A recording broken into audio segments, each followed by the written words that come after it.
invest in. Welcome back to the Community Connection. I'm James Jackson, your host on this afternoon, and I want to thank you for joining us. It's a great show because you are here with us. Joining us on the live line is Dr. Umar Johnson, and he will be coming to Indianapolis February 27th, 6 p.m. to 9 p.m. at the Jewel Event Center, 3333 North Illinois Street. For a lecture, making his first visit to Indianapolis since his sold-out 2015 Power Lecture, the undisputed king of the black conscious community, turning to discuss the rising tide of police violence against African people in America. Welcome to the program, sir. Thank you. Good afternoon. Thanks for having me. You're welcome. Talk to us about what's going to be going on coming up at this great event at the Jewel Center.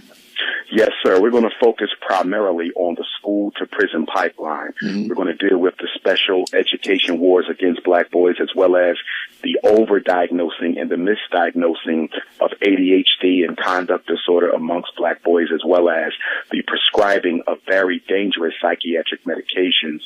The goal of the lecture in honor of 2017 month is to empower black Indianapolis parents with knowledge of the law and their rights as parents so they can more effectively advocate for their children. Too many black boys in special ed, too many diagnosed as retarded who are not, too many diagnosed with reading disabilities and ADHD, which serves as the expressway to the school-to-prison pipeline. And very, very interesting remarks here. One of the things that we found out a few years ago, Indiana Black Expo did out of that report, discover that we have more of our children in remedial programs than gifted programs. Is that kind of something that you'll be talking about, or what you just mentioned?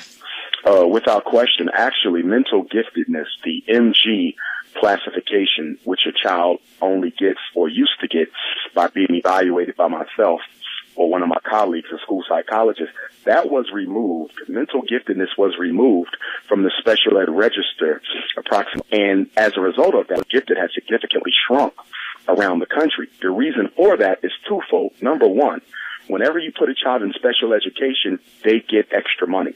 And it's very important that Indianapolis black parents are not putting your child in special ed to help them most of the time. They're putting them in special ed so they can economically benefit from your child. A special ed student in America works as much as a regular kid. So let's say, for example, in Indianapolis, they spend $10,000 per every regular education pupil. Well, once your child is classified and placed in special ed, they're worth $20,000. So special children are a prized commodity. That's why they're so quick to pull the trigger to get black boys tested and diagnosed.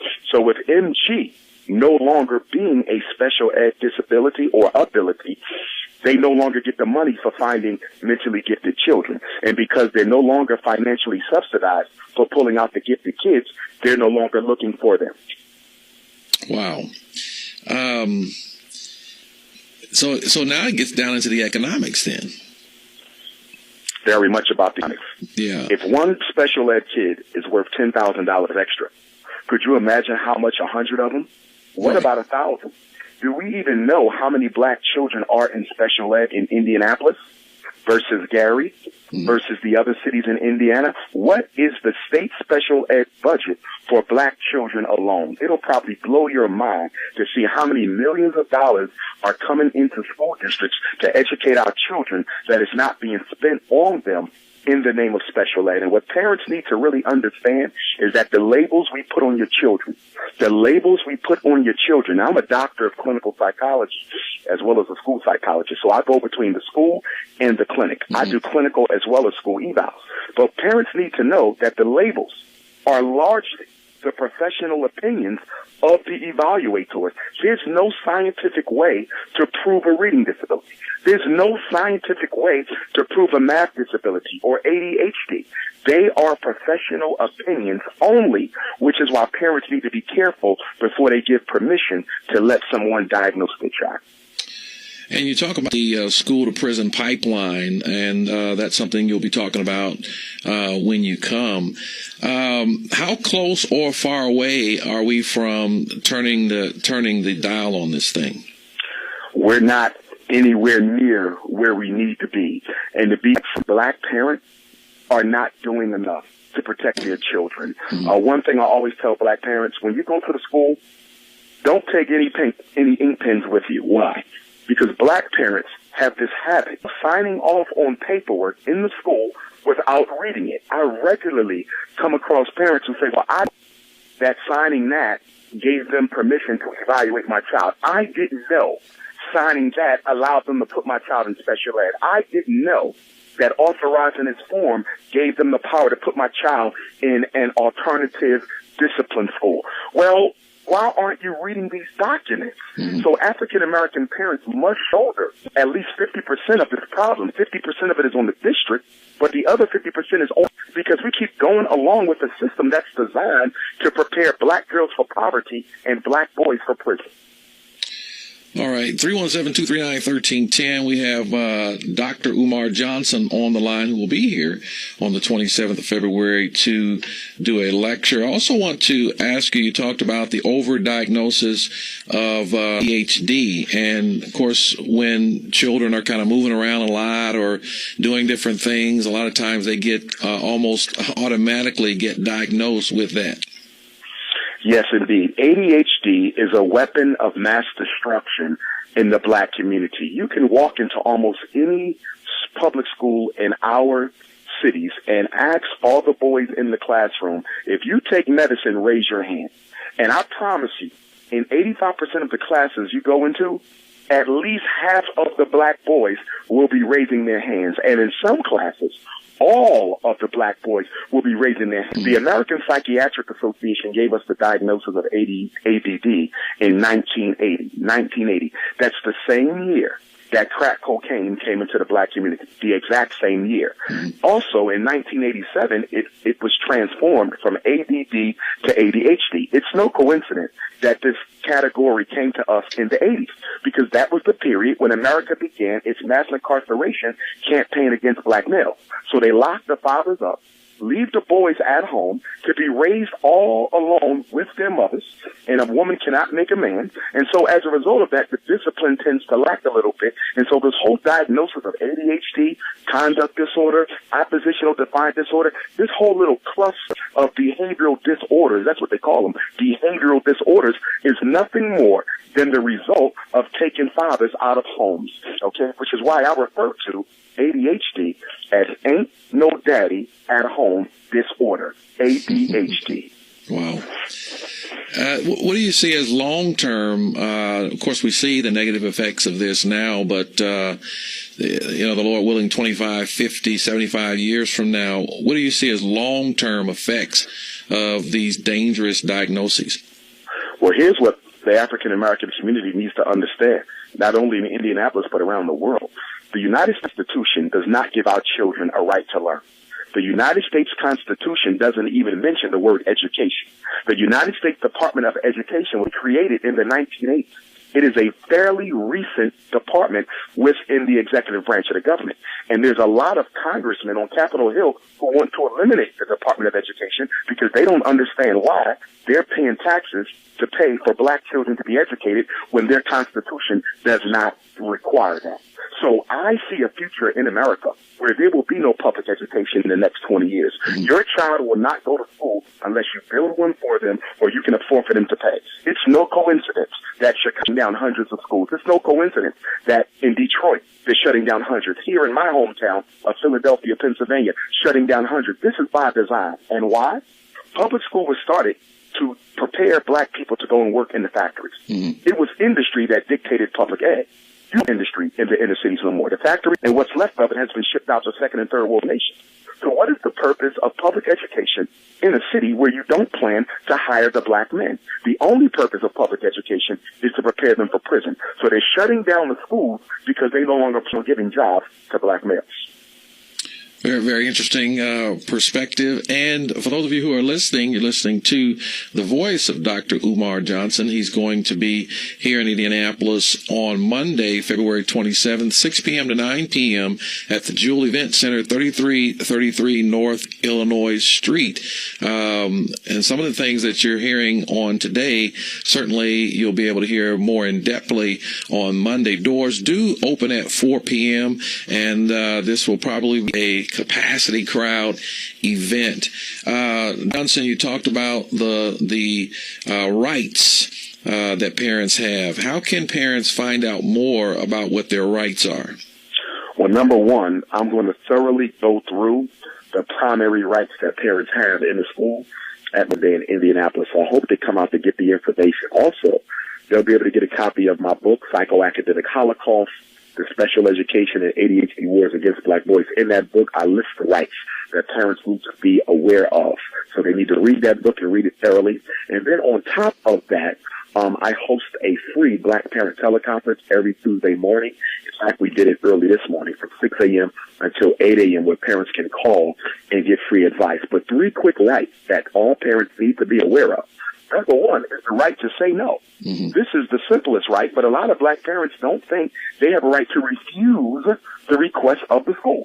You have a right to say no to the special education evaluation. You have a right to say no to special education. You have a right to say no to the disciplinary transfer. You have a right to challenge a proposed school expulsion. You have a right to challenge suspensions that are beyond 5 days. I mean, parents really have a right to stop whatever the school wants to do against their children. But our parents walk in there and they believe that they are just active participants in a system over which they have no control. Parents have a lot of power, and it can really change what's going on in the school if they only would organize with each other. That's an interesting point you make about challenging suspensions more than 5 days. Can you elaborate on that? Without question. The federal court had ruled years ago that a child cannot be suspended more than 10 days at a time. So, and I'm a former school principal as well. So I can suspend a kid up until 10 days. Mm-hmm. 11 days becomes a temporary expulsion. The only entity that can temporarily or permanently expel a child is the school board. But to regularly hear principals tell Black mothers that I will put your child out of the school, you cannot do that. The only thing a principal can do is refer your son to the local school board, Indianapolis Public Schools, and then they will make the decision on whether they're going to expel your child. But guess what? Even if your son is brought up for an expulsion hearing, you have a right to due process. That means you have a right to inspect any evidence that they're using to base their expulsion upon. You have a right to present witnesses in your son's defense. You have a right to question any witnesses that the school is using to substantiate their need to expel your child. So even at the expulsion hearing, parents have a right. And when you're dealing with suspensions of 3 days or more in many states and 5 days or more in most states, parents have a right to request a hearing to discuss the basis for the suspension before the principal actually executes it. All right. Powerful. Finally, Dr. Johnson, you'll be talking about PTSD, post-traumatic slavery disease. Can you talk to us about that? Without question. We are 152 years post-emancipation. 152 years post-emancipation. When slavery ended, Black people in America owned 0.5% of all of America's wealth. Here we are 152 years later with our athletes and our entertainers, and we still only own 0.5% of all the wealth in America. Why hasn't under control of America's wealth expanded beyond 0.5 percentage point in 1.5 centuries? And that can be traced to the mindset of Black people. Every culture in America is here to do what? Create a cultural empire. The Chinese are here to create a cultural empire. The Arab, the East Indian, the Latino, the European Jew, the Anglo-Saxon. And rightly so. Black people are the only cultural group in America who are not looking to build power so they can protect the destinies and best interests of their children. We want participation. Everyone else wants power. And while we complain about the schools and complain about the police and complain about a lack of jobs, we have to look at the fact that we participate in our own oppression. We spent $600 million on McDonald's last year. We spent $2 billion on Air Jordans last year. $4 billion on liquor and malt liquor and alcohol last year. Black women spent $9 billion on perm last year. So when you look at the spending habits of African Americans, we clearly have the ability to solve our own problems, but we don't have the self-love, we don't have the commitment, we don't have the self-respect. Most of us are not even proud to call ourselves black men and women, and in that lies the source of the issue. Powerful. And would it be fair to say that building that power goes on into ownership? Without question. In fact, one of the things I'm going to be talking about in Indianapolis Monday is how we need to rethink sending every black child from high school to college. We need to rethink that. You want to know why? We have 2 million African Americans in this country with master's and doctorate degrees who are unemployed. And the reason they are unemployed is that although college gave them a degree, college does not come with a guarantee of employment. So if every black parent continues to send their children to college, all we are doing is investing in their long-term debt to the banks of America in the name of higher education. 70 years ago, our elders did not have to have the college education to live a decent life. We were auto mechanics, they were plumbers, they were electricians, they were chefs, they were cosmetologists, and they were able to eat because they knew how to use their hands. They took all of the industrial building trades out of most of the inner city high schools, and now they tell every black child in order to make something out of yourself, you have to go to college. We need to fight to put these industrial building trades back into the high school, because when you look in any inner city, the new construction projects are being put up by exclusively white labor, exclusively Mexican labor, exclusively Chinese labor, and you have unemployed black men sitting on the side of the room with a bachelor's degree and a master's degree, and they're not even qualified to work for that project because they don't have the certification. Rethink college, bring back the building trades. Well, Dr. Johnson, thank you so much for the passionate and the powerful points that you share with us on this afternoon, and we look forward to seeing you on Monday. Thank you, sir. I appreciate your time. You're welcome. And again, for those of you who are listening, we're going to go to the phones. Those of you who have been holding on this Monday, February 27th, doors open at 4 p.m. And this is going to be taking place at the Jewel Center. The Jewel Center is located at 3333 North Illinois Street, right here in the beautiful city of Indianapolis. That's Monday, February 27th, 6 to 9 p.m. is the time that the lecture will be going. And the tickets are just $20. But wow, look at all the information that we got just in a short period of time with having Dr. Johnson on the phone. So 317-239-1310. I want to get your analysis of Dr. Johnson's remarks, and also what do you think about some of the things that he shared with us on today? Brother Kemet, thank you for holding and being so patient. Welcome to the program. You're connected. And right back. Peace and blessings, family. As so above, also below. Well, it was good to hear Brother Umar on there, and I'm glad his father came out on the YouTube and whatnot, and expressed his lack of understanding for the conscious community, because I did hear you call him the king of consciousness, and let me tell you, boy, that was like stirring up an angry beehive in the conscious community. But that's another thing that we have to start to come to understand about the conscious community. There are no leaders. There are no leaders in this conscious community. And what is desired above all things with the conscious devotee is humbleness. And I'm glad Brother Umar found that, and everything he said was spot on. You heard me say it. You heard Brother Imhotep, Brother Larry, Brother Jeff, and quite a few of the conscious community members here in the city. And they've been getting tons of money for these special education students. And I'm not going to hold this up too long, but a caller earlier, he mentioned that same particular thing about the prison system. They were upset because they didn't have enough prisoners that were supposed to be provided by the state. For all you people out there listening, the Dow is 50 of the world's main stock. And places like CCA, we have one downtown, and all over the countryside, they get money for this prison, school-to-prison pipeline. And Dr. Umar hit on it real good. Peace and blessings, family. Always good to hear your voice. Easy, Reb. Keep on with the keeping on. Thank you, Brother Kemet, for your call and comment. And we got some other folk holding on the line. Certainly want to hear your response and analysis of Dr. Umar Johnson's comments just a while ago. We'll be back after this.